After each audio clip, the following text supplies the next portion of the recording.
Hi, George Markowski, Michael Downey, coming to you live from Positive Property. And today's topic is, when is it worth refinancing? And we're going to be going through that and talking about that. By the way, did you catch the debate between Camilla and Trump? Anyone seen that yet? No, but I heard it was brutal. I can't wait to watch it. Um, the last, since Trump and Clinton had that debate, anything with Trump in it is always hilarious because he certainly, you know, he can certainly talk. So I'll really look forward to having a look because I remember last time with Biden, he wiped the floor with him. So, but I think he's got a slightly stronger opponent this time. So it should be interesting to see how that works. So I'm going to share some stats and do my weekly update while we're here. And let's look Google Chrome.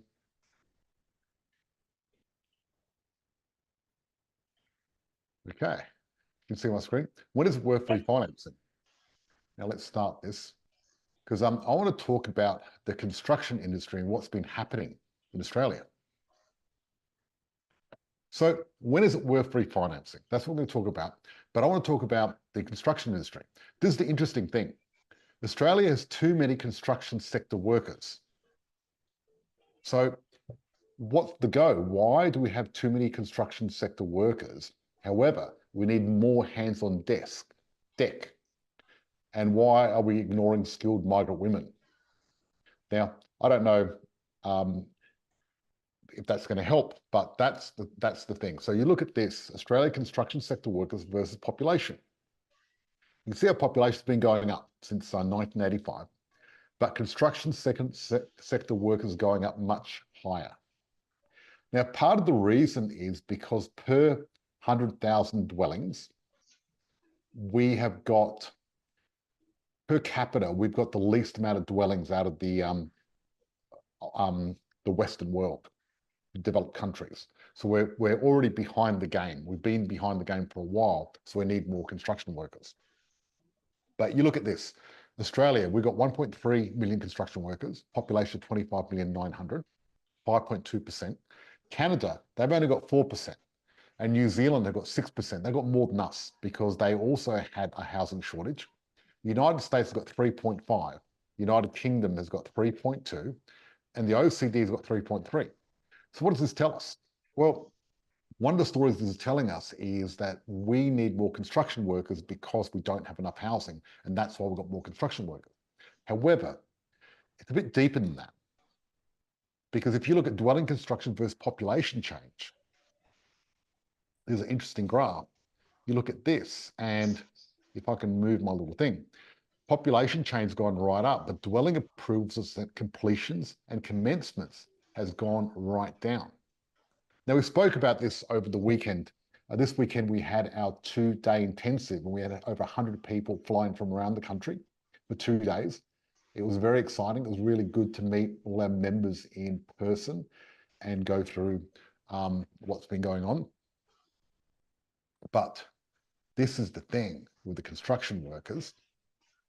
Most of the construction workers that we got, the extra people, are professionals and dealing with red tape and other things. They're not actually on the tools building properties. And that's why we've still got a big slump when it comes to building properties. Now, you look at the immigration projection. Labor in projected, we're going to have 235,000 people, 2022-23, and 2023-24, 235.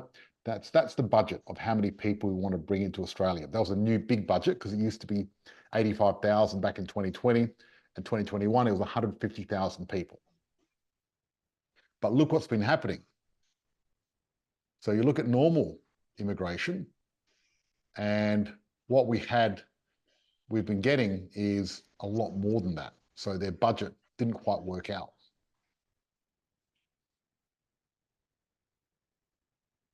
And if you look at long-term arrivals, 2019, 225, exactly what they predicted. But you look at 223, 319,000, a lot more. And now 224, 335,000. That's more. This is net permanent long-term arrivals. It's not including students either.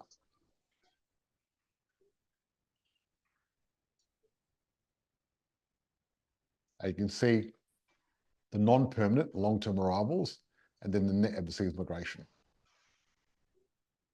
We're getting a lot of people in this country. Dwelling approvals has dropped. Australian capital cities dropped. Sydney, dwelling approvals right down. Melbourne, gone up a little bit. Brisbane's gone down. High-rise apartments is tanked. So there's a lot, there's stiff macroeconomic headwinds facing the home building industry, which will continue to limit new home construction. These include the highest official cash rate since 2011, around about 40% rise in construction costs since the start of the pandemic, the residential industry competing for scarce labour and materials with government big build infrastructure projects, and the collapse of around 3,000 construction firms over the past year. I'll stop sharing there, but that's really heading for a perfect storm. Now, I'm going to open up my chat and see what people are saying in the chat.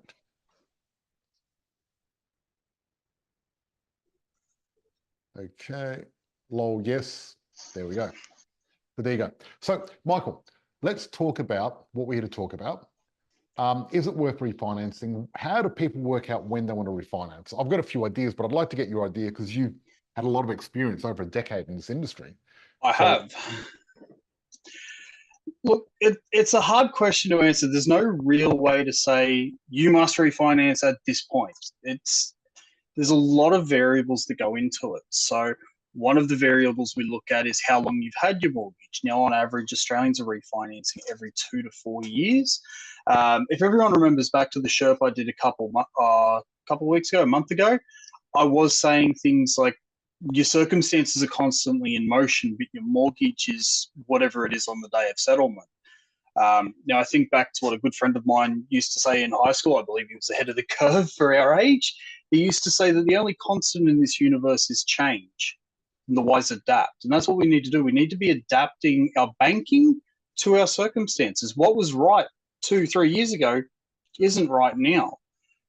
So that's where, on average, Australians are refinancing every roughly 2 to 4 years. They'll hold a mortgage for a couple of years. Investment properties is a little bit longer. They'll hold on to it for, say, 5 years until the end of the interest-only period. They'll refinance, go back to the full 30, another 5 years interest only, maximising that interest-only period, maximising their tax write-offs, and maximising their capital growth. Yes. I was going to comment.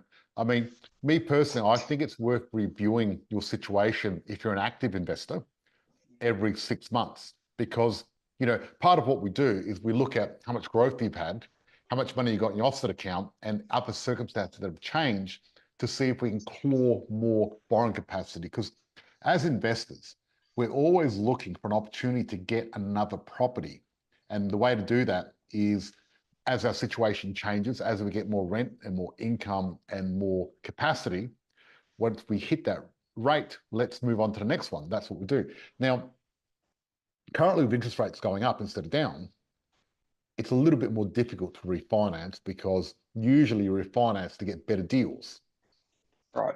And now you can't really do that as easy. You can, but not as easy. Is that correct?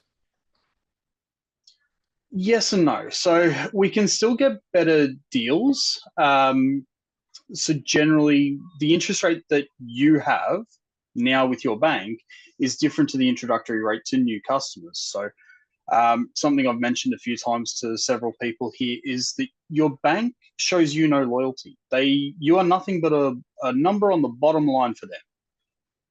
They are more interested in attracting new business than they are retaining existing business. Mm-hmm. So you will find, and I'm a perfect example of this, my interest rate with my bank is higher than what their introductory rate is. And most of you, if you had a look at your current banking, you would see the same thing. Your rate is higher than the introductory rate. The reason for that is they're wanting to attract new business. Now, we have recently seen that the banks have dropped fixed rate interest rates. So I do believe that we're going to start seeing variable rates drop, and we may start going back to where we were back in 21, 22, with a very hot refinance market, with banks competing to get our existing lending with them. Mm-hmm. Yep. And look, I love it when they start competing because that's when we become winners. Unfortunately, the banks in Australia keep getting bigger. Yep. And, Commonwealth Bank, they bought out, who did they buy recently? And ANZ just did one as well. ANZ got Suncorp, and I think CBA just got Bank of Queensland. Yeah. And them buying those two big organizations is going to solidify their strength as the two biggest banks in Australia. Now, Yep. ACCC were against that merger. So how do they get it through?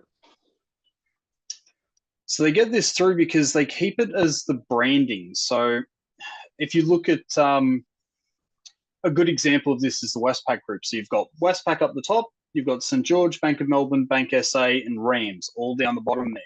They're all independently run and operated. They all have their own general managers, their own compliance teams, all of that. But they're all still one house and one big brand. They just don't want to show it that way, and that's how they get it through the ACCC. Is they retain the existing branding so that they can go, oh no, it's still Suncorp, it's still Bank of Queensland, but we, the big four, have a very vested interest in them. Yeah, well, think about this. I remember Rams. They really grew a lot because they were so good for investors. And we were using Rams quite a bit back in the day, and it was amazing. And it was really good to get loans. They were good at valuations, and we could really build our portfolios really quickly. They really targeted that market and went really well. They had great service, great marketing. I really enjoyed working with them. Then Westpac bought them. Yep. They were still good for a little bit. And then they just dropped off a cliff and became crap. Yes. And became like Westpac, but just another logo.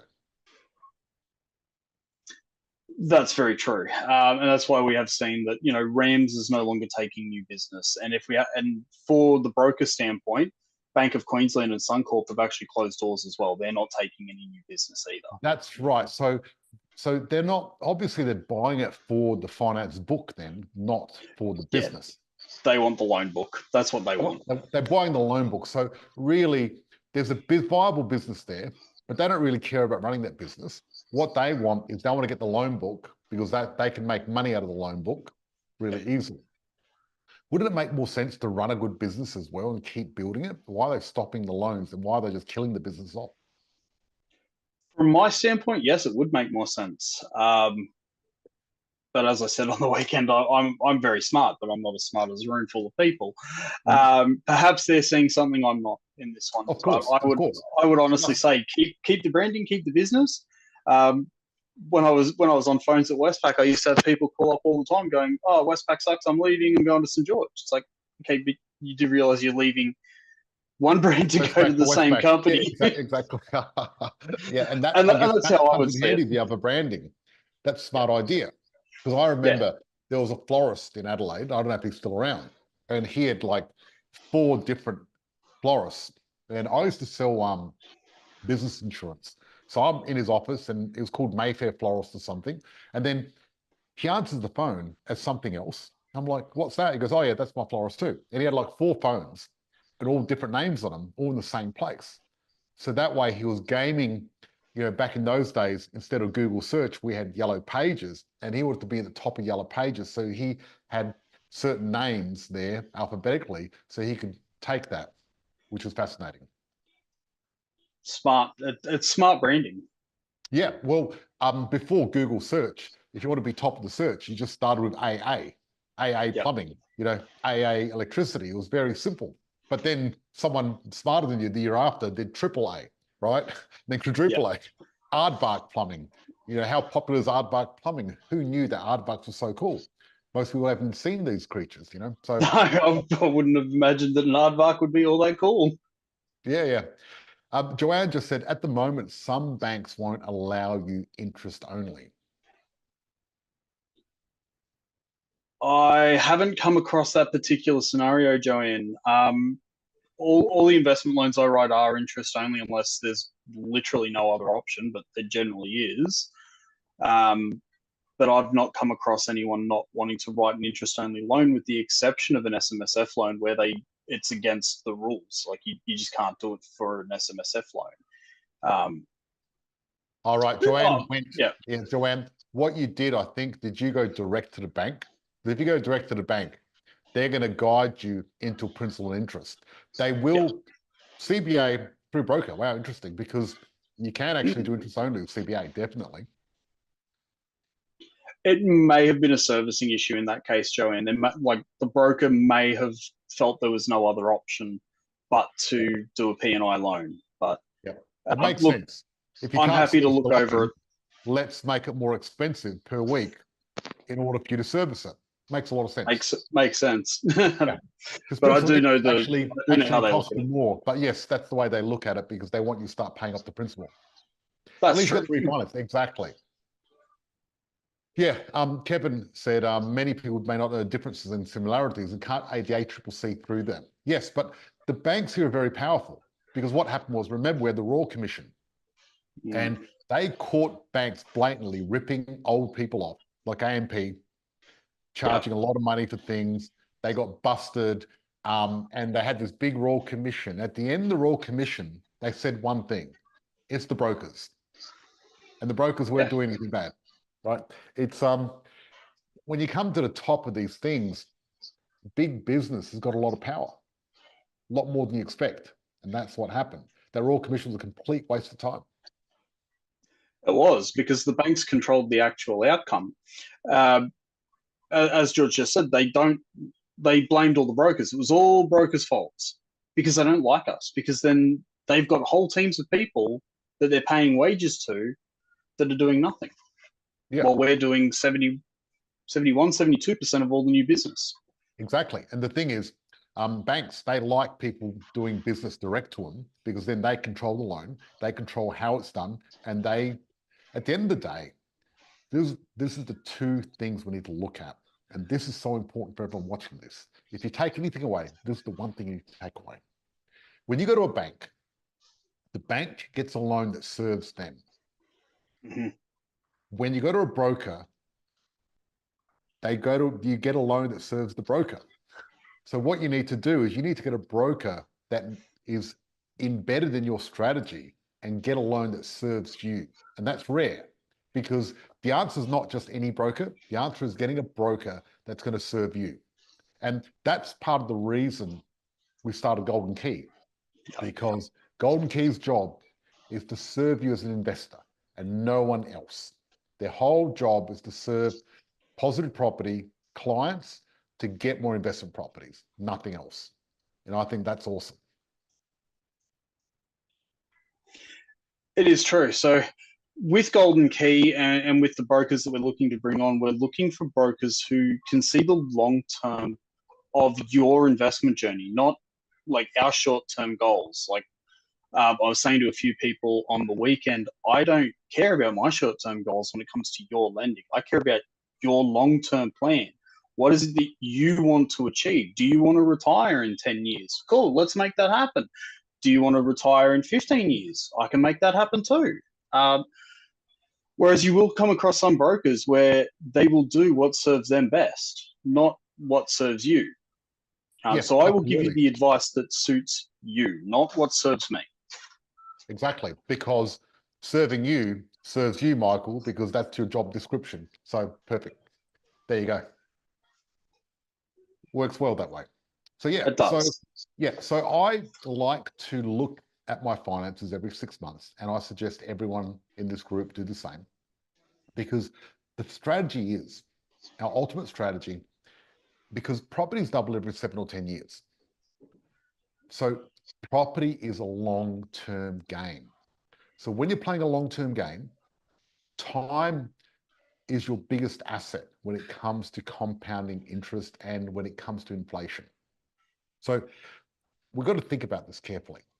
Inflation is most people's worst enemy, because what inflation does, it shrinks your salary, It shrinks your savings, shrinks your purchasing power, shrinks what you can get to buy from the shops and eat every week, right? So it shrinks everything. So it's a terrible thing for most people. But because we invest in hard assets, which is property is a hard asset. Property is the best hedge against inflation, because you get a lot of people out there talking about Bitcoin and gold and things like that. And let me tell you, Bitcoin and gold are not a real hedge against inflation. And I'll explain why. One, Bitcoin and gold, you can't eat Bitcoin, you can't eat gold.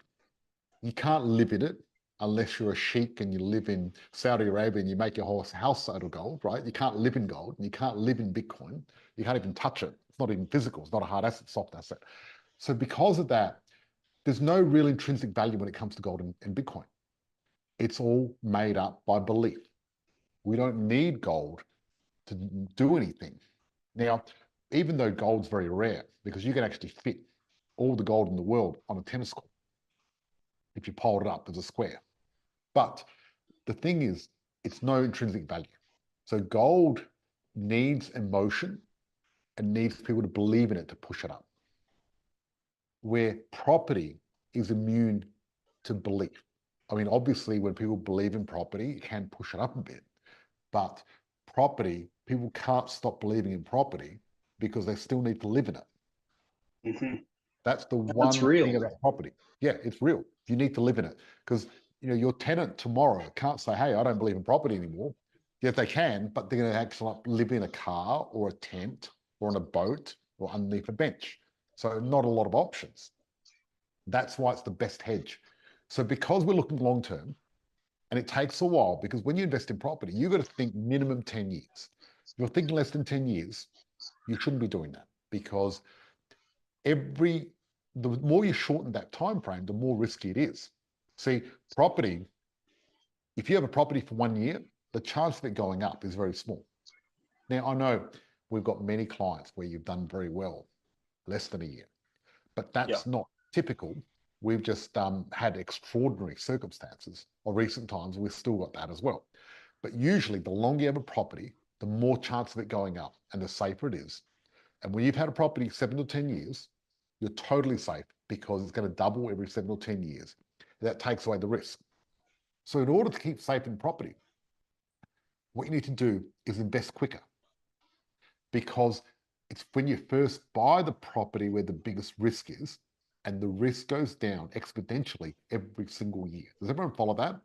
Type in the chat if you do. I'm asking you questions about this, because this is a really important fundamental thing that you need to know about property. And because a lot of people think, when is property going to go down? They're scared of it going down, right? Well, if you're worried about properties dropping, buy property quicker, because you can have it for longer to insulate yourself against a correction. Because yes, at a 10-year period, properties aren't going to go up constantly the whole time. There's going to be about 1/3 of that time when properties are going to correct and go down slightly. So what you want to do is get into the property as soon as you can, so you've got more growth before the dip. That's right. Okay. Yeah. Great. Everyone follows that, which is great. So Yeah, I therefore, was just looking at the chat. Everyone seems to be on board, so good. Yeah, because every year you've got more rent and you've got more capital growth and you've got more rent capital. So then what we're doing is we're getting interest-only loans, because what we're doing, putting all our money in an offset account. And then what we're doing is we are putting every cent we've got in the offset account and waiting for that growth and waiting for the rent to go up. So then we look at it every 6 months and find out what capital growth we've had, because capital growth is the easiest way to reinvest. And then we look at how much we've saved, and a combination of what you saved, how much your property's gone up, how much the rent's gone up, if your salary's gone up, you put all that together to help show a good picture to the bank, to Michael, so you can get more money to get another property. Yep. And don't forget, even doing interest-only loans, you're not paying down any of the principal balance. True, but your top end is increasing, which means the actual loan value ratio on a dollar for dollar refinance is it's getting smaller. It's working in your favor, even just doing interest only lending. Exactly. Now, Andy said, is there a floor on property prices? There is in some areas. So what we need to look when it comes to property is supply and demand. Can property go to zero? That's the one question I pose you. And you're going to be surprised by my answer, but yes, it can. Okay, property can go to zero. That's the fact of it. If you don't know what you're doing, you can go to zero. And I'll tell you what sort of people end up with properties that go to zero. The bargain hunters. So what happens, a lot of people are trying to get property for a bargain, and they're trying to find the areas where property prices are dropping, so they think they can get a better price. When you're looking for a bargain for a property, you're actually catching a falling knife. And if you know what a falling knife is, you don't want to catch it because it's going to cut you. It's going to hurt you. Because the people selling the property know more about the property than you do. And they don't want to reduce the price. So if they're reducing the price, what do they know that you don't? That's the fact of it. So there's some properties in Australia that have gone to zero. I'll give you an example. There's a town called Lee Creek.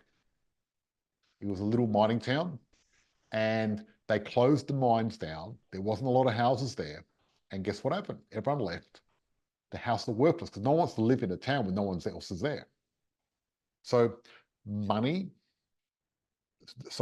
supply and demand are so important. And out of the 15,000 suburbs, when we invest in the top 100, we're guaranteeing that there's going to be a floor and it can't go down much, if at all, because of the supply and demand curve. But when you're on the bottom of that curve, the bottom 100, when you look at my no-go zones, the no-go zones that I do every year, they're talking about properties that have got the potential to go down year after year after year after year because there's a lot of supply, not enough demand. And that's part of the reason I released the no-go zones, because I was sick and tired of people buying properties in the shit areas and losing money. There's a lot of questions here, a lot of stuff. Just before we move on to the questions, with those, so a lot of those little mining towns like Lee Creek, some of your ones in remote WA, the big four, they won't actually take a loan for them. They'll sit there and go, it's a single industry town. I've had arguments about Mount Isa because it's majority single industry. They won't touch it. So with those, you would have to go to one of your third, fourth tier non-conforming non-bank lenders as well. So that's something else to keep in mind, is if it's one of these really remote single industry mining towns, is it really worth doing? No, because you're going to have a higher interest rate. You're going to be losing money on the property value, and it's not a good investment. No, at all. And look, we don't go to one horse towns anyway, because one horse towns, they're boom and bust. And like Mount Isa is a great example. Mount Isa went through the roof. It was back in the 2010s, it was going up like crazy. And then it corrected quite strongly.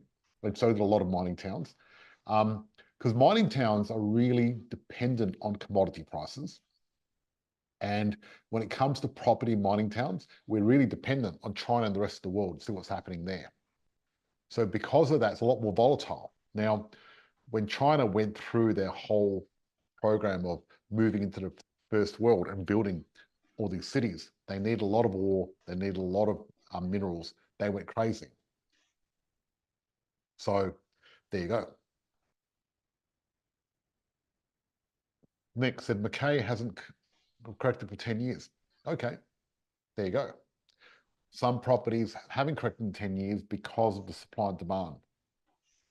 Interest only gives you more cash flow for the offset to work on reducing your loan. Absolutely. That's correct. You have to buy right to sell right. Yes, you have to buy right and not sell. Can you fix the interest only? You can Yes. fix how many years? 5, sometimes 10? 5 years. 10 years interest only, 5 years maximum fix. Yep. At least it was back when I used to fix loans. I haven't fixed a loan now in 3 years. Since the start of the rate rises, everyone sort of missed the boat on that one with those record low 2% interest rates. Yep. So interesting that CBA have been talking about bringing in 40 or 50-year loans now. They're not the first. Actually, last year or the year before, Pepper brought out a 40-year loan. And while we were seeing interest rates at about that 5%, the 40-year loan was sitting at about 8%. Yeah, okay, there you go. Because I was talking to Robert Kiyosaki, and Robert Kiyosaki got an amazing loan for 30 years, interest only, and fixed 30 years. Like, wow. What you can do in America. Yeah, I was going to say that sounds very American. That's I think they're the only place that actually allows you to fix for the full loan term. Yeah, they're a lot more capitalist than us, definitely. Tanya and Craig said, would you do interest only in your principal place of residence? I'll answer that. Yes, absolutely. The thing is, remember we talked about inflation and how inflation keeps growing? Well, inflation actually eats away your loan. So whatever loan you got on your property, inflation is going to make it look minuscule in 10 or 20 years anyway. That's why we don't want to pay it off. Because if we get a $500,000 property, we get a $400,000 loan. Now, a typical loan, how long is that? About, let's say we get a 30-year loan. A $500,000 property in 30 years, it doubles every 10 years. So that means a year 10, it's $1 million. Year 20, it's $2 million. Year 30, it's $4 million. So if you had a 30-year loan on a $500,000 property, at the end of 30 years, you paid nothing off and you got a $400,000 loan on a $4 million property. See how inflation's eaten away the loan? If you've got a $4 million property and a $400,000 loan, it's nothing. It's actually 10% of the value of the whole house. And the rate that the bank would offer you on a 10% mortgage is very good for you. Yes, They're exactly. going to reward you for the reduced risk. Yeah, because no risk at all, right? Mm. Yeah, It's so 10%. You can afford to pay that. So that's why my philosophy is I always do interest only. There's only one time I do principal P&I instead of interest only. If I look at the numbers and they want to charge me more interest to do interest only, and the weekly payments are almost identical, I might as well pay off principal, and pay the same amount of money every week than just pay a high interest rate. Does that make sense? So whenever I'm looking at numbers, I'm always looking at what's going to serve me, not the bank. And sometimes it serves you to do principal and interest if you're getting a much tighter interest rate for it. Someone said, I'm between jobs in my late 50s. Could I still get into investing? Between jobs, no, you can't. Sorry. That's the short answer. The age bracket itself doesn't concern me. Okay. I've done lots of loans for people in their 60s. 30-year loan terms, they're an investment loan. Worst case scenario, if you can't afford the repayments, you sell the asset. Yes, That's but the you need to have a perfect job exit though. strategy. You can't be in You need between income. jobs. You need to actually have an income. So Kevin, once you get a job, then it'll be different because the banks don't really want you if you don't have income. We've actually had, and I think the rules have changed now. We had people in their late 60s join our program and successfully invest in property. But I think it was easier back in those days than what it is now. That was about For the 5 years. Royal Commission and the silly Yeah. responsible lending rules that came in. Some of them really are quite ridiculous. The rules that we have to apply, abide by now. They certainly are. They certainly are because they treat people like they're babies, and the government wants to control what you can and can't do. And I'm personally against that. I prefer having more freedom to do what I want to do. Oh, great. But that's where you guys have us in your corner to help Exactly. get around all this unnecessary red tape. That's right. So we're going to open up the Q&A in the group, and we're going to go into our private group. So now we're going to switch off the live. Everyone else, thank you for watching, but we're going back to our private group now.